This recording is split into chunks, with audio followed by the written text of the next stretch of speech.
Hello મિત્રો, single પટ્ટી road ઉપર જ્યારે પણ આપણે કાર ડ્રાઇવિંગ કરતા હોઈએ ત્યારે હંમેશા સામેથી જે વાહન આવે છે એને આંખમાં લાઇટ અંજાઈ નહીં જાય એના માટે આપણે હાઈ બીમ અને લો બીમનો ઉપયોગ કરવાનો છે.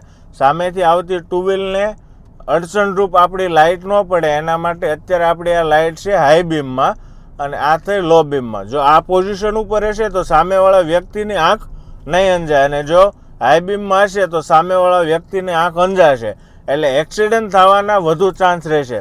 તો મિત્રો, હંમેશા જ્યારે પણ નાઇટના સમયમાં ડ્રાઇવિંગ કરો સિંગલ પટ્ટી રોડ પર ત્યારે હાઈ બીમ અને લો બીમનો ફરજિયાત ઉપયોગ કરવો. આવી જ અવનવી ડ્રાઇવિંગ શીખવા માટેની ટિપ્સ માટે અમારા પેજને લાઇક અને ફોલો જરૂરથી કરજો. અને હા મિત્રો, જો તમારા ગ્રુપમાં પણ કોઈને ડ્રાઇવિંગ શીખવું છે તો સવાણી મોટર ડ્રાઇવિંગ સ્કૂલની અવશ્ય મુલાકાત લેજો.